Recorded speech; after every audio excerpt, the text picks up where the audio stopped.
వాళ్ళకి అధికారం ఇవ్వడం అయితేనేమి, మీరు అధికారంలో ఉన్నప్పుడు వాళ్ళు బిజినెస్ లీడర్ అయితేనేమి, ఇవన్నీ మేము చెప్తున్నాం. మీరు నిరూపించండి. కాంగ్రెస్ పార్టీ ఎక్కడ తెలుగుదేశం పార్టీకి తోక పార్టీగా ఉన్నారు? ఒక్క చోట అంటే ఒక్క చోట కూడా మేము బీజేపీ పార్టీకి కానీ తెలుగుదేశం పార్టీకి కానీ పవన్ కళ్యాణ్ పార్టీతో కానీ మాకు ఎటువంటి వైసీపీ పార్టీతో కూడా ఎటువంటి సంబంధాలు లేవు లేవు లేవు. Congress party is the only opposition in the state of Andhra Pradesh. Because ఒక పక్క బీజేపీ పార్టీ ఉంది, ఆ బీజేపీ పార్టీతోనే కలిసి ఉన్నారు తెలుగుదేశం పార్టీ అయినా, వైసీపీ పార్టీ అయినా, జనసేన పార్టీ అయినా. బీజేపీ పార్టీ ఆంధ్ర రాష్ట్రంలో ఈ రోజు వరకు కూడా రాజ్యం ఏలుతుంది. కారణం ఏమిటి అంటే బీజేపీకి అర్థం ఆంధ్రప్రదేశ్ లో బాబు, జగన్, పవన్ కాబట్టి. వీళ్ళలో ఏ ఒక్కరు అధికారంలో ఉన్నా బీజేపీ పార్టీ అధికారంలో ఉన్నట్టే.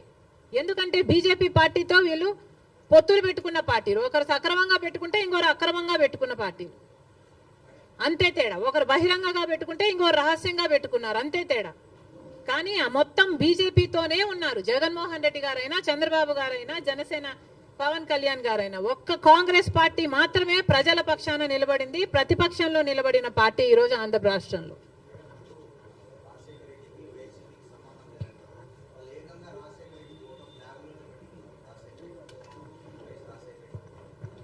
రాజశేఖర రెడ్డి గారి ఫోటోను ఇక్కడ అక్కడ పెట్టుకుంటే సరిపోతాయా?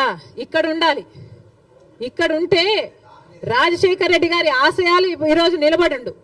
ఇక్కడ లేదు కాబట్టే రాజశేఖర రెడ్డి గారి జలయజ్ఞాన్ని గాల్లోకి వదిలేశారు, రాజశేఖర రెడ్డి గారి ఫీజు రీయింబర్స్మెంట్ గాల్లోకి వదిలేశారు. ఇక్కడ లేదు కాబట్టే రాజశేఖర రెడ్డి గారి ఆరోగ్యశ్రీకి కూడా బాకీలు పెట్టారు. రాజశేఖర రెడ్డి గారు అంతగా చెప్పుకుంటున్నారు కదా, మరి రాజశేఖర రెడ్డి గారి వర్ధంతి మొన్న జరిగిందయ్యా, 75వ వర్ధంతి. ఏం చేశారో చెప్పండి. 75వ జయంతి మొన్న జరిగింది. 75వ జయంతి రాజశేఖర రెడ్డి గారు ఎంత గొప్పగా చేసి ఉండాలి.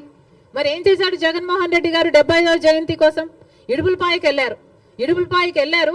అక్కడ 5 నిమిషాలంటే 5 నిమిషాలు కనీసం కూర్చోలేదు, నిలబడ్డారు. రాజశేఖర రెడ్డి గారికి తూతూ మంత్రం లాగా అక్కడ ఏదో నివాళులు అర్పించామని చెప్పుకున్నారు, అంతేనా? సొంత తండ్రి కదా, 75వ జయంతి చేయాల్సింది, అంతేనా? ఎందుకు సిద్ధం సభలని పెద్ద పెద్ద సభలు పెట్టారే మీరు? పెద్ద పెద్ద హోర్డింగ్లు పెట్టుకున్నారు కదా, కోట్లు ఖర్చు పెట్టారు కదా, ఒక్కొక్క సభకి 30 కోట్లు 40 కోట్లు ఎంత ఖర్చు పెట్టారు సిద్ధం సభలకు? మరి రాజశేఖర రెడ్డి గారి కోసం ఒక సభ ఎందుకు పెట్టలేదు మీరు?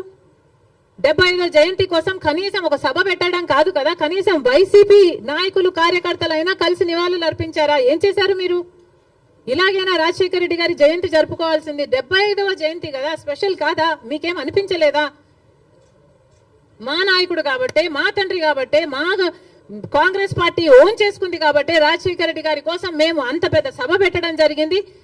దానికి పెద్ద పెద్ద నాయకులు, ముఖ్యమంత్రులతో సహా, పక్క రాష్ట్రంలో ఉన్న వాళ్ళతో సహా, మంత్రులతో సహా రప్పించడం జరిగింది. సోనియా గాంధీ గారు అయితేనేమి, రాహుల్ గాంధీ గారు అయితేనేమి, రాజశేఖర రెడ్డి గారి కోసం అంత గొప్ప గొప్ప మెసేజ్లు ఇప్పించడం జరిగింది. ఇవన్నీ మేం చేశాం. మీరేం చేశారండి? మీరా రాజశేఖర రెడ్డి గారి వారసులు? ఏం చేశారు మీరు రాజశేఖర రెడ్డి గారి 75వ జయంతి కోసం?